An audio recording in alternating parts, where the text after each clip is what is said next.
तो देखिए अब हम नेक्स्ट वीडियो में हम बात करेंगे क्रिस्टलाइन स्ट्रक्चर के बारे में।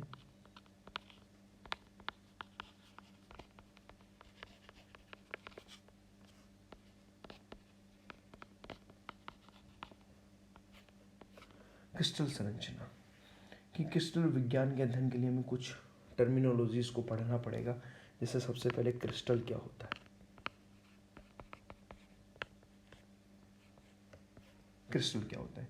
क्रिस्टल वह एक पिंड होता है, बल्क होता है जो कुछ प्लेन सरफेसेस के लिए से बनाया जाता है। कुछ पॉइंट आउट्स होते हैं। जैसे मैं कह दूं कि कई प्रकार के क्रिस्टल हमें देखने को मिल सकते हैं। जैसे मैं कहूँ कि इस प्रकार का कोई क्रिस्टल में इस प्रकार की कोई संरचना हो,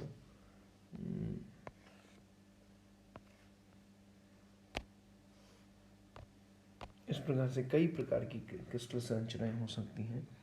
घनी क्रिस्टल हो सकता है। घनी क्रिस्टल का मतलब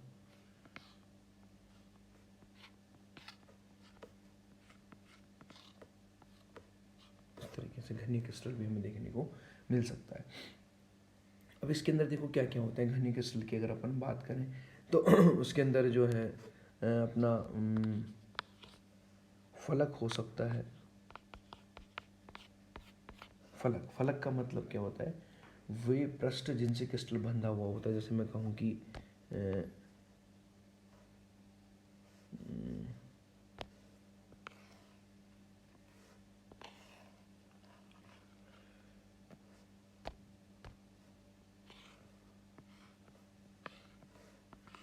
ये जैसे है तो इसके अंदर ये वाली जो ये जैसे मैं कहूँ ये एक फलक हो गया, ये वाला एक फलक ये हो गया, दूसरा फलक ये हो गया, दो, तीसरा ये हो गया, तीन, चार, एक ये सामने वाला है और ये पीछे वाला है। ऐसे टोटल कितने फेसेस हैं इसके अंदर?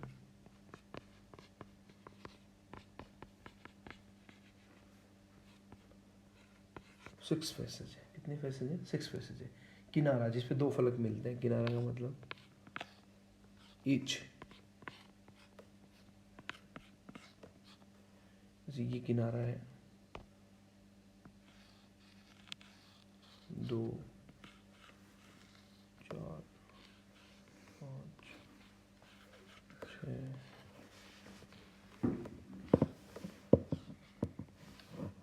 इस तरीके से। तो टोटल कितने,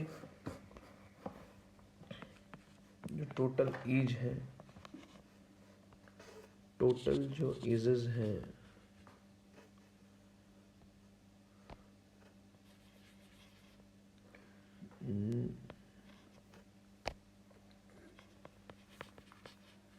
वो कितने होंगे? 12। इस कितने हो गए? किनारे कितने हो गए इसके अंदर?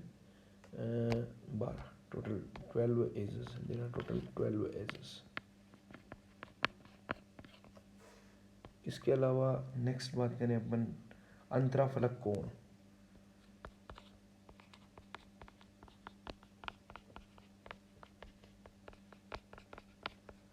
दो फलकों के बीच में जो कोण बनता है उसे हम अंतराफलक कोण कहते हैं। फॉर एग्जाम्पल जैसे मान लीजिए मैंने एक एग्जाम्पल बनाया,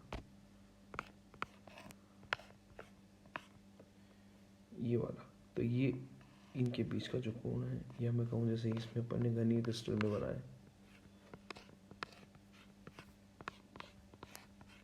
तो इनके बीच का जो फलक का जो ये वाला है, इनके बीच में इस फलक के और इस फलक के बीच में जो एंगल बन रहा है उसको हम अंतराफलक कोण कह देते हैं। तो इसको भी हम दिखा सकते हैं। सॉलिड एंगल कितना है वो भी देख सकते हैं। इसके अलावा मैं बात करूँ कोने,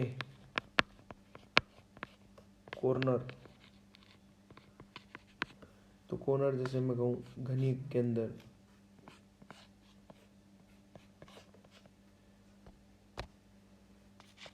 एक ये कोना है, एक ये कोना है, ये है, ये है, ये कोने हो गए। तो टोटल कितने कोने हो गए इसके अंदर? 8 कॉर्नर्स हो। ये एक घनी क्रिस्टल की बात है। और अगर किसी दूसरी क्रिस्टल की बात करेंगे तो दूसरी बात आएगी। ठीक है, तो इस तरीके से। अब इसके बाद में हम बात करते हैं त्रिविम जालक।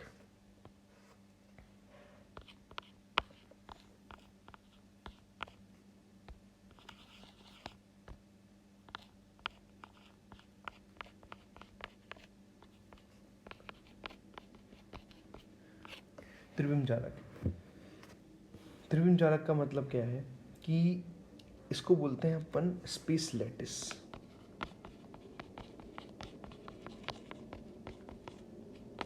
स्पेस लैटिस से क्या मीनिंग है, क्या क्या मायने हैं कि देखो कोई भी क्रिस्टल जो होता है उसको छोटी छोटी संरचनाओं में बांटा जा सकता है, या मैं कह दूं कि कि कि कोई भी क्रिस्टल किसी एक छोटी यूनिट सेल से मिलकर के बना होता है। यूनिट सेल का मतलब होता है, देखो क्रिस्टल तो बहुत बड़ा होता है। अब क्या होता है कि उसकी एक स्टडी के लिए उसमें से एक ऐसी सेल निकालनी होती है जिसको हम ये कह सकें कि उसकी बार बार पुनरावृत्ति के कारण उसका निर्माण हुआ है। जैसे मैं बात करूं कि मैं आपको ये कहूँ कि जैसे मान लीजिए कमरा है, ये बहुत बड़ा एक कमरा है, ये एक रूम है। इसके अंदर सपोज कीजिए कि जूते के जो डिब्बे होते हैं वो बिल्कुल फिक्स घनीय संरचना के होते हैं या आयताकार होते हैं, वो इसके अंदर भरे हुए हैं। सपोज कीजिए, आपको एग्जांपल देते हैं, जैसे ये भरा हुआ छोटे ये जूते के डिब्बे हैं, ये बिल्कुल फिक्स भरा हुआ है। अब क्या है कि मैं ये कह सकता हूँ कि ये साइज बराबर मान के भी चलना, आप इस तरीके से भरे हुए। अब क्या है कि ये जो एक जो शूज़ का डिब्बा है, या मैं कह दूँ एक जूते का जो डिब्बा है, वो डिब्बा बार बार रिपीट होकर के इस त्रिविम जालक का निर्माण कर रहा है। इसका निर्माण कर रहा है स्पेस लेटिस का। और मैं ये कह सकता हूँ कि ये इसको अगर मैं कहूँ कि जैसे टोटल मान लीजिए इसके अंदर 100 जूते के डिब्बे आने से ये पूरा ठसासट ठस भर गया, कमरा पूरा भर गया, ये कोई स्पेस खाली नहीं रहेगा। ये जो मैंने इसको दिखाया है, ये आप भूल जाइए कि ऐसा कुछ खाली है, ये पूरा ये मान के चलो कि इस तरीके से भरा हुआ है, इस तरीके से भरा हुआ पूरा का पूरा। तो 100 डिब्बे भरे हुए हैं और ये कमरा जो है उसके अंदर क्या नाम है 100 डिब्बे भरे हुए हैं। तो क्या मैं ये कह सकता हूँ कि इसका जो आयतन है, पूरे कमरे का आयतन और इस डब्बे का आयतन जो है, इसका आयतन और इस पूरे कमरे का आयतन, उस पूरे कमरे के आयतन में इस कमरे के आयतन में इस जूते के डिब्बे के आयतन का भाग देंगे तो पूरा पूरा भाग जाएगा। क्यों? क्योंकि वो पूरे है ना, ऐसा नहीं है ना कि कहीं बीच में आधा डिब्बा भी डाला हुआ है या 1/4 डिब्बा भी तोड़ के डाला हुआ है, ऐसा नहीं। पूरे डिब्बे डालने से उस जाल का निर्माण हो रहा है और उसके अंदर फिर उसके बाद में कोई जगह इसके अंदर नहीं बचती है, ये अपन कह सकते हैं। तो इसका मतलब ये हुआ कि एक जो छोटी सी इकाई है, जो यहाँ पे मैंने एग्जाम्पल के तौर पे मैं जूते का डिब्बा बोल रहा हूँ, इस इकाई की बार बार पुनरावृत्ति होने के कारण इस त्रिविम जालक का निर्माण हो रहा है। इसलिए हम ये कह सकते हैं कि ये जो जूते का डिब्बा है इसको अपन बोलेंगे यूनिट सेल। यूनिट सेल क्या बोलेंगे इसको? यूनिट सेल बोलेंगे, इकाई कोष्टिका।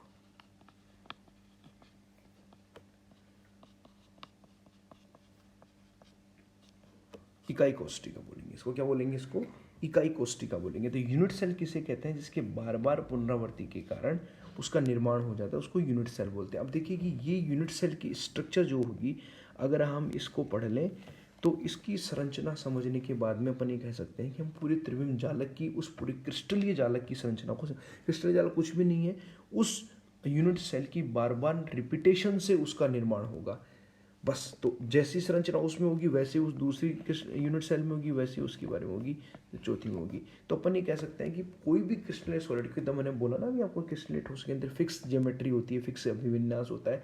तो जो संरचना इसके अंदर होगी, जैसे अपन नहीं कहते बॉटनी के अंदर की किसी भी पत्ती की संरचना पढ़ते हैं, किसी भी उत्तक की संरचना पढ़ते हैं जूलॉजी के अंदर, टिश्यू की, उसके अंदर एक वो पर्टिकुलर सेल से मिलके बना हुआ होता है।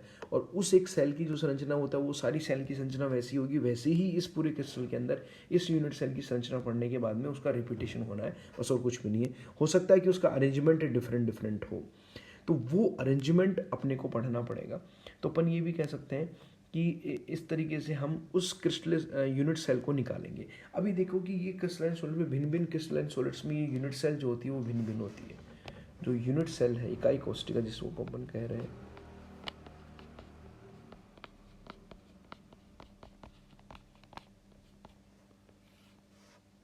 यूनिट सेल,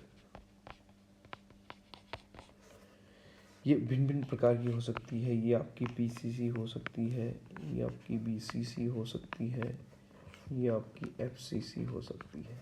पीसीसी का मतलब प्रिमिटिव क्यूबिक सेल, प्रिमिटिव का मतलब प्रारूपिक, प्रारूपिक।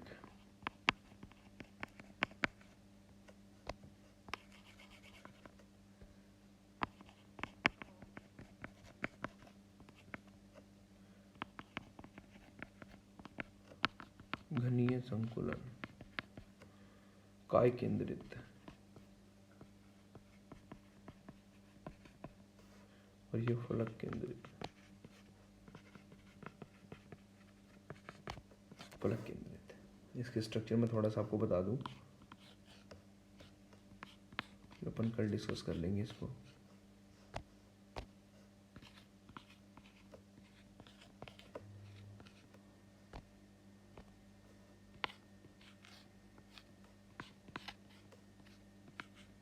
ये घनीय की हो गई,